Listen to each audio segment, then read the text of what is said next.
Shalom, mari kita menginjil. Hari ini kita akan bahas dengan tema Kain, kesempatan yang diberikan kepada Kain. Kesempatan yang diberikan kepada Kain. Kejadian 4 ayat 1 sampai 12. Saya ambil referensi dari halaman 61 sampai 65 di buku Silsilah di Kitab Kejadian.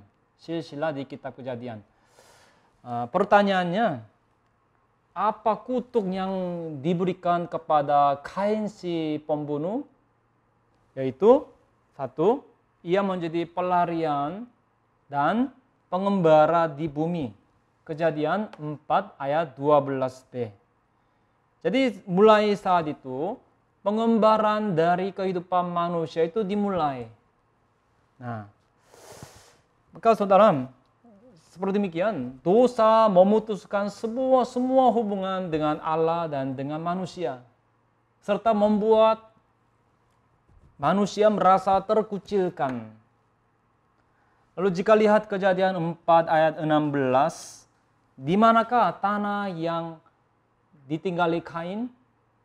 Itu adalah tanah Nod.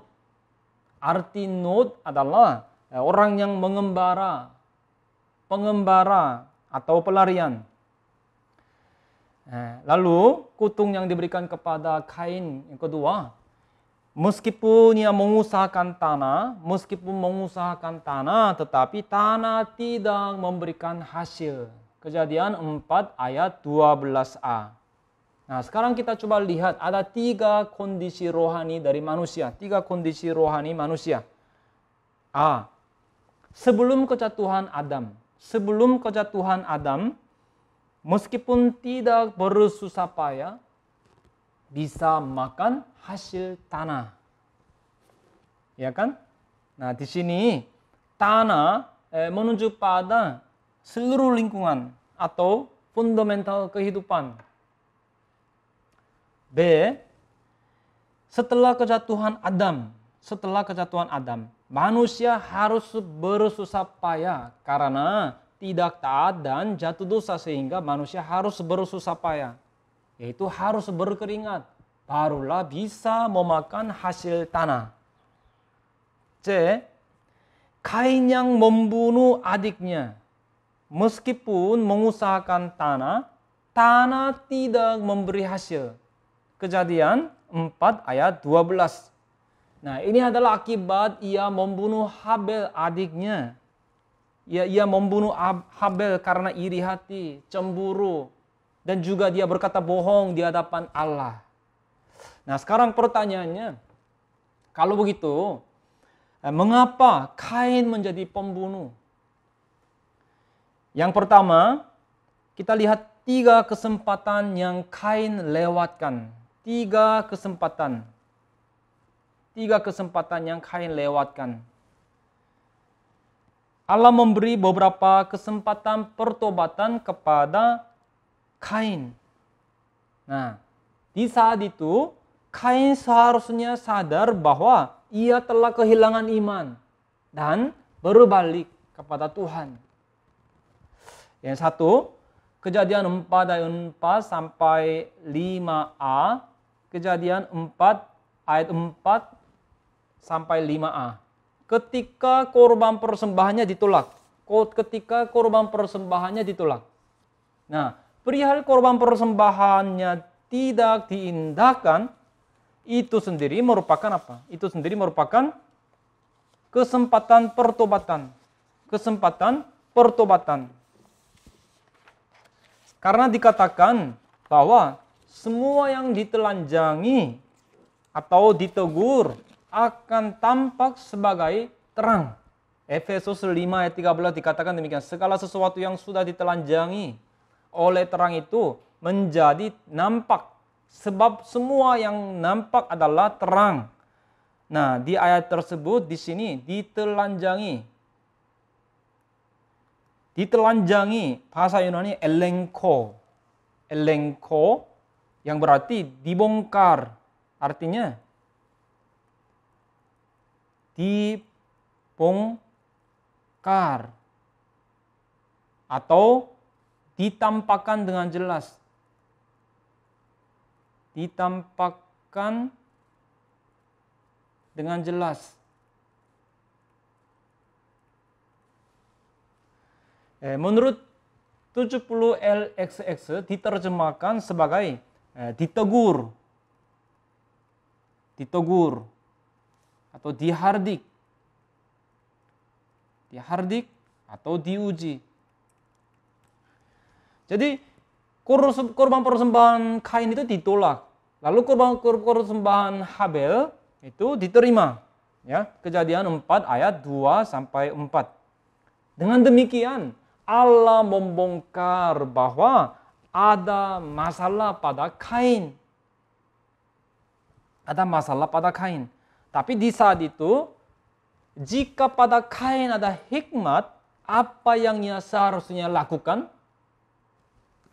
Yang satu, ia harus sadar bahwa dirinya telah kehilangan iman dan timbullah topik pertobatan. Kedua, ia harus mengedepankan.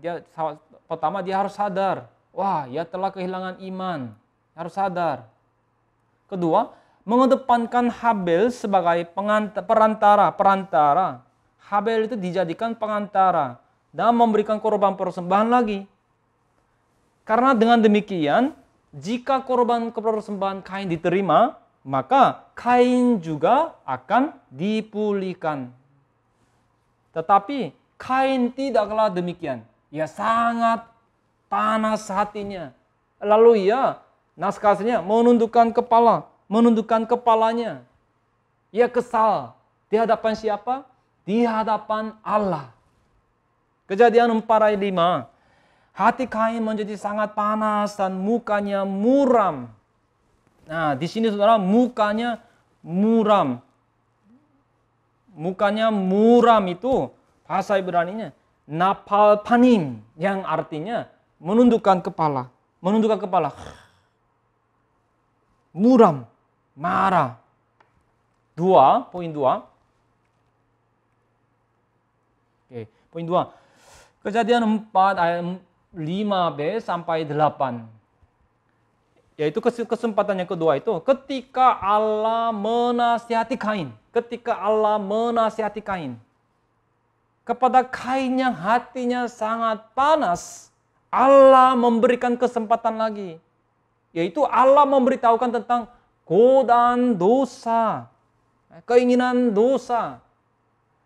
Hei Kain, karena dosa telah mengintip dan mengintai di depan pintu, kamu berkuasalah atas dosa itu.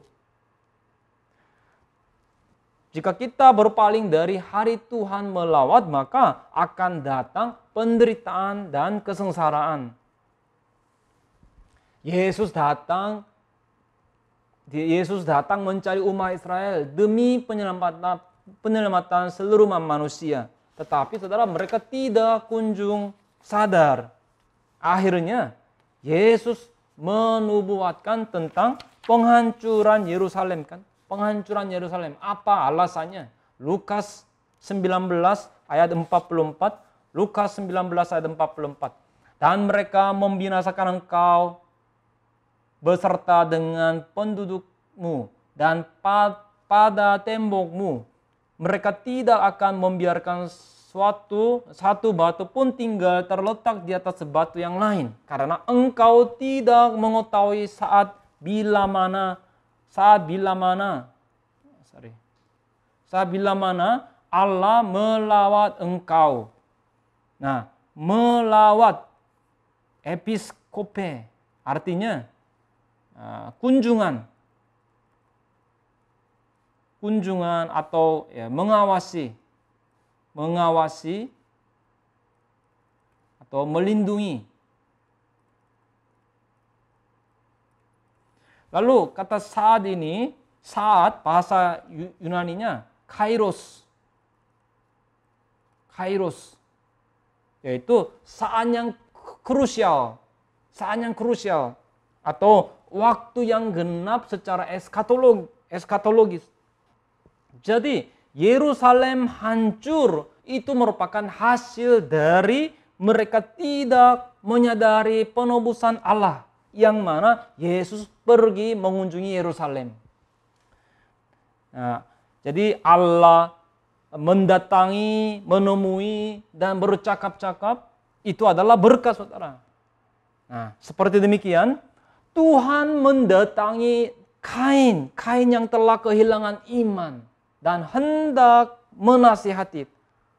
Tetapi Kain melewatkan kesempatan bertobat yang begitu baik itu, lalu membunuh Habel, adiknya. Nah, sekarang poin ketiga, Kejadian 4 ayat 9. Kejadian 4 ayat 9, ketika Allah bertanya tentang adiknya. Jadi Allah memberikan kesempatan sekali lagi kepada Kain. Sekali lagi Allah mendatangi Kain dan bertanya tentang adiknya. Nah, itu adalah kesempatan terakhir untuk bertobat bagi Kain. Tapi Kain tidak mau bertobat dan melewatkan kesempatan pertobatan. Coba kita lihat perbandingan Adam setelah kejatuhan dan Kain setelah perbuatan dosa, mirip, saudara. Ya, Adam dan Kain. Adam, ya, sebelum berbuat dosa. Hai Adam, di manakah engkau? Kalau begitu biasa, di hari-hari biasa dijawab apa? Ya Tuhan, aku ada di sini. Ya, aku ada di sini. Kalau Kain gimana? Kain, di mana Habel, adikmu? Ini bukan di Alkitab, tapi bisa membayangkan seperti itu. Di mana Habel, adikmu itu? Oh ya, sedang menerima kasih karunia dan sedang bertumbuh dengan baik. Tapi saudara, setelah tidak taat pada firman dan memetik, memakan buah baik dan jahat yang dilarang, Kejadian 3 ayat 9. Setelah tidak taat pada firman, Kejadian 3 ayat 9. Di manakah engkau? Kalau Kejadian 4 ayat 9, setelah membunuh Habel yang seharusnya Kain jaga, ditanya, di mana Habel adikmu itu? Artinya apa artinya? Di manakah engkau? Maksudnya apa di sini? Artinya, bukankah seharusnya engkau menjaga Taman Eden? Ya, lalu arti ini apa artinya? Jadi di mana Habel, artinya ini apa? Adikmu itu? Bukankah seharusnya kamu menjaga adikmu dengan sungguh-sungguh? Nah, waktu itu jawaban yang Allah harapkan dari Adam sambil menanti pertobatannya seperti ini, saudara. Oh, aku telah tidak taat, memetik dan memakan buah pohon pengetahuan. Aku telah sangat berdosa, aku layak mati. Tolong ampuni aku. Lalu jawaban yang Allah harapkan dari Kain sambil menanti pertobatannya. Oh, aku telah membunuh Habel. Aku telah sangat berdosa dan layak untuk mati. Tolong ampuni aku. Ya kan? Karena sangat marah, tanpa sadar dia bisa membunuh gitu. Ya, bisa harus bertobat seperti ini. Tetapi apa jawaban Adam? Aku menjadi takut karena aku telanjang, sebab itu aku bersembunyi. Lalu Kain, bagaimana dengan Kain? Apa jawaban Kain? Aku tidak tahu apakah aku menjaga adikku. Dia sangat mirip, saudara. Jawaban Adam itu artinya, itu jika itu adalah pertanyaan karena Allah tidak tahu, maka jawaban itu ya benar, yang bisa. Tetapi itu sebenarnya bukan jawaban yang Allah harapkan. Ya, bukan jawaban sebenarnya yang Allah harapkan. Lalu jawaban Kain itu apa? Itu adalah perkataan bohong, kan? Perkataan bohong. Aku tidak tahu. Sebenarnya dia yang membunuh pasti tahu. Aku tidak tahu, dan pertentangan terhadap firman Allah. Lalu kalau Adam, Tuhan bertanya lagi kan, apakah engkau makan dari buah pohon pengetahuan baik dan jahat? Lalu Adam menjawab, perempuan yang kau tempatkan di sisiku, dialah yang memberi dari buah pohon itu kepadaku, maka ku makan. Ini bukan jawaban yang tepat. Ini adalah dalih, saudara, dalih. Ya kan? Dalih.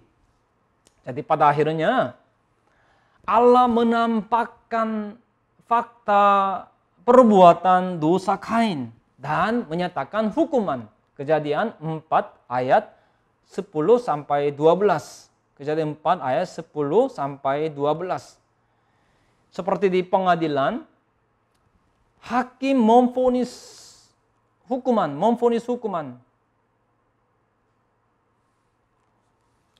Jika bisa diekspresikan sebelumnya, maka lebih baik. Tetapi sampai harus ke pengadilan. Nah, saat Kain diusir dari hadapan Allah, diberikanlah hukuman. Dan saat itu, Kain memohon bahwa hukuman itu terlalu keras dan ia tidak bisa menanggungnya. Kejadian 4 ayat 13. Kejadian 4 ayat 13. Nah, rupa Kain itu berlawanan dengan pertobatan Daud. Mazmur 51 ayat 11. Mazmur 51 ayat 11. Janganlah membuang aku dari hadapanmu dan janganlah mengambil rohmu yang kudus daripadaku. Jadi Kain benar-benar tidak ada hati untuk bertobat, tetapi ia berkata tanpa rasa malu. Hari ini pun saudara, ketika Tuhan memberikan kesempatan pada kita, kita harus memegangnya. Tetapi Kain telah melewatkan kesempatan yang baik itu. Dan ia telah menjadi seperti rawa-rawa dan paya-paya tanah garam. Yehezkiel 47 ayat 11. Yaitu ia telah menjadi orang yang telah meninggalkan total kasih karunia Allah. Yang kedua, kita lihat yang kedua. Lalu penyebab mendasar Kain kehilangan iman. Apa penyebab mendasar Kain kehilangan imannya? Perbedaan korban persembahan Kain dan Habel ada pada iman mereka. Perbedaannya tampak pada iman. Ya, di Kejadian 4 tidak disebut tentang iman ini. Tapi di Ibrani 11 imannya dibandingkan dengan iman Habel. Ibrani 11 ayat 4. Karena iman Habel telah mempersembahkan kepada Allah korban yang lebih baik daripada korban Kain. Dengan jalan itu ia memperoleh kesaksian kepadanya bahwa ia benar karena Allah berkenan akan persembahannya itu dan karena iman ia masih berbicara sesudah ia mati. Awalnya saudara, coba dengar baik-baik. Awalnya Kain memiliki iman. Tetapi di kemudian hari ia kehilangan iman tersebut. Kalau begitu, mengapa Kain kehilangan imannya? Singkat kata, itu adalah karena ia berada di naungan yang salah. Nah, kita pun saudara di tiap-tiap hari kita harus menguji diri kita apakah kita memiliki iman atau tidak. Ya. Ketika kita menerima kasih karunia, ketika kita mendengar firman, iman muncul tetapi sebentar lagi imannya hilang. Ini sering terjadi. Jadi kita harus menguji diri kita, apakah ada iman atau tidak. Poin 1, karena secara hakiki padanya tidak ada benih Allah. Secara hakiki pada Kain tidak ada benih Allah. 1 Yohanes 3 ayat 8. 1 Yohanes 3 ayat 8. Barang siapa yang tetap berbuat dosa berasal dari iblis, sebab iblis berbuat dosa dari mulanya. Untuk inilah Allah menyatakan dirinya, yaitu supaya ia membinasakan perbuatan-perbuatan iblis itu. Nah, di sini ungkapan dari mulanya. Dari mulanya itu bahasa Yunani-nya arche, yang menunjuk pada mulanya atau penyebabnya. Ayat 12, bukan seperti Kain yang berasal dari si jahat. Jadi secara hakiki di dalam Kain tidak terdapat benih Allah. Ayat 9, setiap orang yang lahir dari Allah tidak berbuat dosa lagi sebab benih ilahi tetap ada di dalam dia. Nah, kita lahir kembali dengan benih firman yang hidup senantiasa. 1 Petrus 1 ayat 24. Matius 13 ayat 38. Ladang ialah dunia, benih yang baik itu anak-anak kerajaan, dan lalang anak-anak si jahat. Sebagai referensi Lukas 8 ayat 11, Yohanes 6 ayat 63. Kalau begitu, mengapa Yudas Iskariot tidak menjadi anak-anak kerajaan? Kan Yudas Iskariot pun dipilih Yesus, dan ia pun adalah salah satu dari 12 murid. Dia juga mendengar firman Yesus. Kenapa ia tidak menjadi anak-anak Allah, anak-anak kerajaan? Kain, apakah di dalam dia terdapat benih Allah? Tidak. Di dalamnya benar-benar tidak terdapat benih Allah. Buktinya apa? Buktinya apa?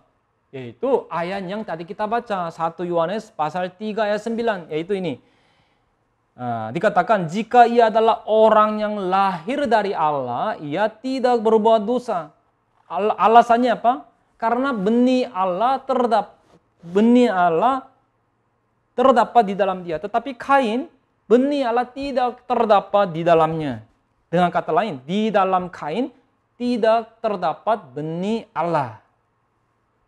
Kan saudara, setelah memperankan anak, biasanya dikatakan begini kan, wah, anak ini mirip sekali denganmu ya. Jadi Kain pun, kalau ia lahir dengan kasih karunia Allah, kasih karunia Tuhan, harusnya ia mirip dengan sifat Allah kan, sifat Allah. Tetapi kenapa ia menjadi pembunuh yang penuh dengan kebencian dalam hatinya? Singkat kata, dapat kita ketahui bahwa benihnya berbeda. Benihnya berbeda. Itu para pemimpin agama di zaman Yesus. Mereka semua berseru, Tuhan, Tuhan. Dan sambil begitu, apa yang mereka katakan? Oh, kami adalah keturunan Abraham. Yohanes 8 ayat 33. Tapi, apakah Yesus yang adalah sosok bisa dibohongi? Ia adalah Allah. Mana mungkin ia bisa dibohongi? Hei, aku lihat kalian tidak percaya padaku yang berkata kebenaran. Berarti ayah kalian adalah iblis. Yohanes 8 ayat 44 sampai 45. Ya, dikatakan, iblislah yang menjadi bapamu. Karena aku mengatakan kebenaran kepadamu, kamu tidak percaya kepadaku. Seandainya mereka pun adalah benih yang berasal dari Allah, sama halnya seperti Yesus, maka sangat wajar bagi mereka untuk mengenal Yesus. Tetapi, oh, kalian tidak mengenal aku dan percaya padaku. Berarti kalian berada di naungan yang berbeda denganku. Sebagai referensi, Matius 12 ayat 33 sampai 34, 22 ayat 33, pasal 3 ayat 7, Yohanes 8 ayat 39. Jadi, apa penyebab mendasar Kain kehilangan iman? Secara hakikatnya pada Kain tidak ada benih Allah. Poin kedua, karena Kain menerima pikiran iblis. Yohanes 13 ayat 2. Awalnya Kain adalah orang yang percaya dengan mendapat pengaruh dari orang tua. Tetapi setan telah menaburkan pikiran iblis kepada Kain. Yaitu setan diam-diam menabur pikiran kegelapan kepadanya, lalu pergi. Lalang di antara gandum itu, lalu pergi. Ya, dikatakan, kapan setan menabur benih palsu? Matius 13 ayat 25. Tetapi pada waktu semua orang tidur, datanglah musuhnya menaburkan benih lalang di antara gandum itu, lalu pergi. Itu dikatakan, itu adalah ketika kita tidur.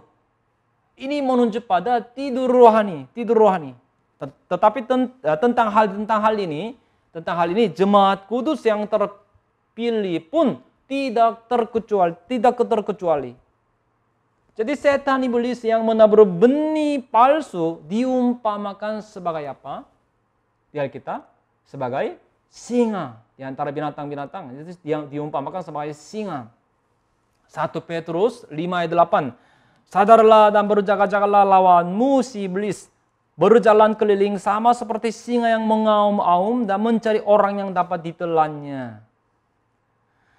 Saudara tahu ketika singa menemukan mangsa, apa yang singa itu lakukan? Jika lihat TV National Geographic, apakah dari awal singa itu langsung lari dan tangkap? Benar-benar tidak demikian. Terlebih dahulu, singa itu akan tiarap, lalu mengamati mangsanya cukup lama. Itu akan sangat konsentrasi supaya mangsanya benar-benar tidak sadar. Selangkah demi selangkah, singa itu bergerak dengan hati-hati seperti tidak bersuara.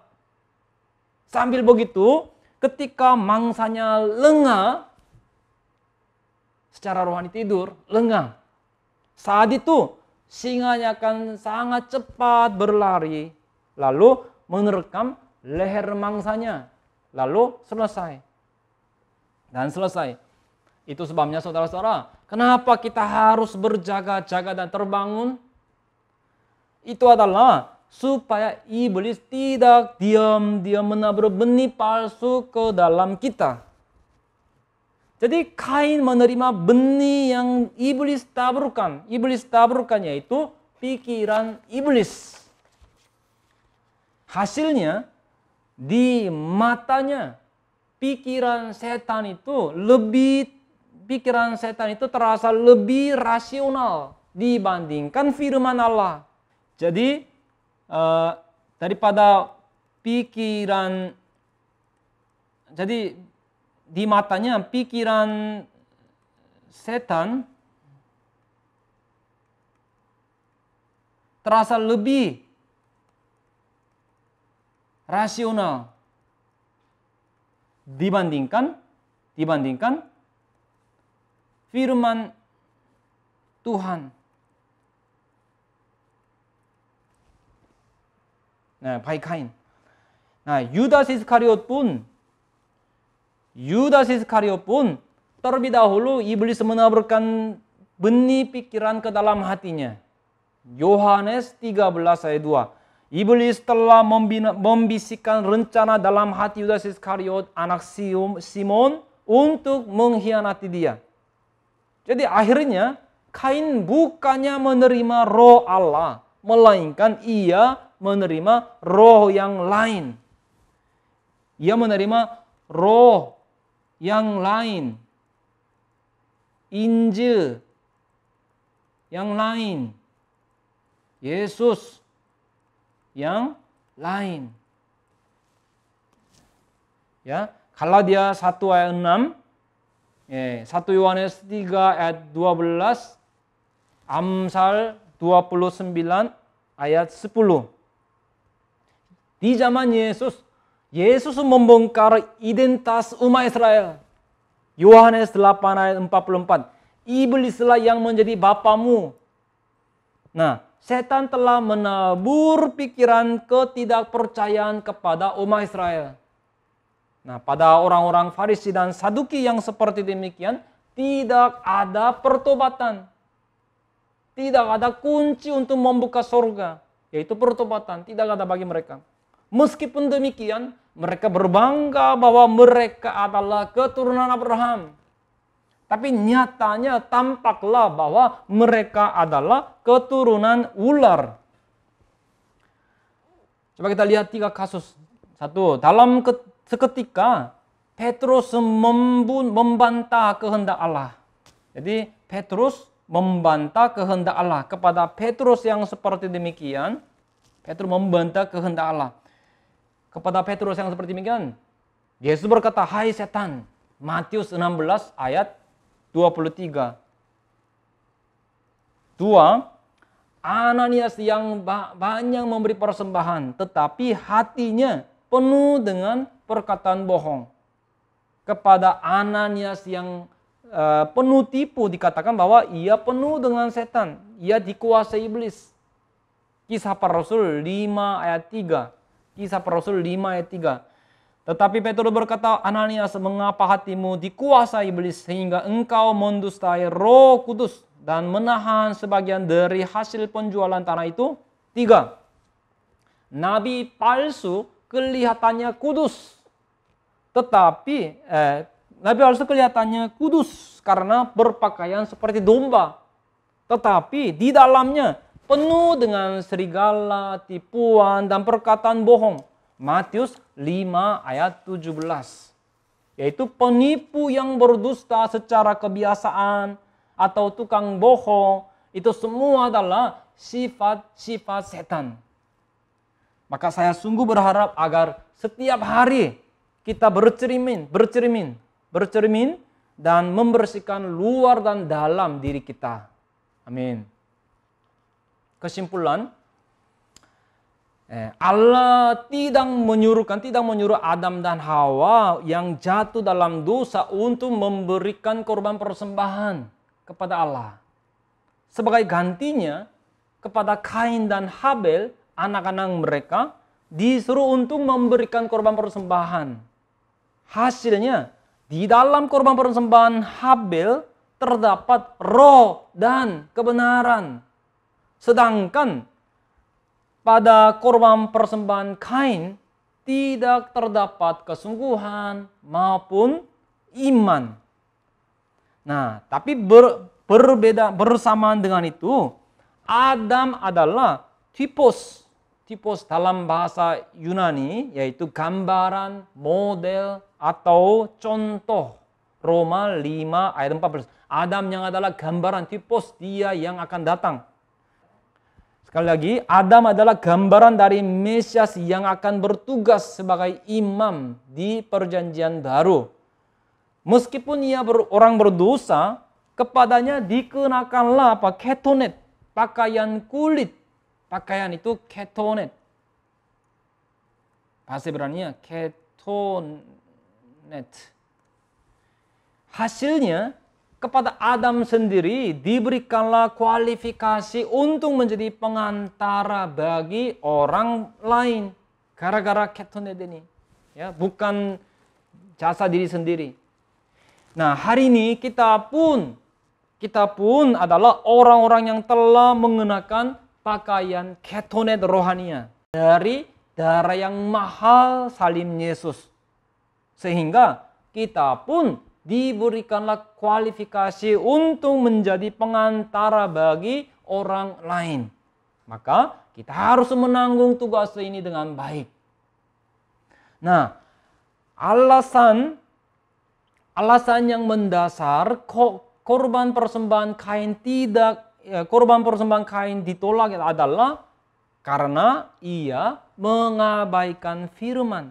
Karena ia telah mengabaikan firman. Apa alasan yang mendasar korban persembahan Kain ditolak adalah karena ia mengabaikan firman. Yaitu karena padanya tidak ada benih firman. Dan hanya ada benih palsu yang ditaburkan setan. Dan ia membunuh adiknya. Lalu pura-pura tidak tahu soal itu. Seperti demikian, perihal setelah berbuat dosa lalu cuci tangan, itu adalah kebiasaan hati dari semua manusia sebelum percaya Yesus. Orang yang membenci saudaranya sama saja telah membunuh. 1 Yohanes 3 ayat 15. Dikatakan, setiap orang yang membenci saudaranya adalah seorang pembunuh manusia. Dan kamu tahu bahwa tidak ada seorang pembunuh yang tetap memiliki hidup yang kekal di dalam dirinya. Jadi, mezbah dari orang yang membenci saudaranya itu seperti apa? Itu adalah mezbah kain. Jadi, benih palsu akan tampak sebagai kebencian. Benih palsu. Palsu akan tampak sebagai kebencian. Sebaliknya, benih firman, benih Allah akan tampak sebagai kasih. Benih palsu akan tampak sebagai kebencian. Benih firman akan tampak sebagai kasih. Marilah kita semua saling mengasihi, saudara-saudara. Nah, sebelum selesai pembahasan hari ini, kita akan baca bersama-sama satu ayat, 1 Yohanes 3 ayat 16. 1 Yohanes 3 ayat 16. Mari kita baca sama-sama, 3, 2, 1. Demikianlah kita ketahui kasih Kristus, yaitu bahwa ia telah menyerahkan nyawanya untuk kita. Jadi kita pun wajib menyerahkan nyawa kita untuk saudara-saudara kita. Amin. Mari kita berdoa. Allah Bapa yang hidup, hari ini kami telah merenungkan tentang kesempatan yang diberikan kepada Kain. Kami sadar khususnya bahwa Kain menjadi pembunuh itu adalah karena ia telah melewatkan kesempatan yang Allah berikan kepadanya.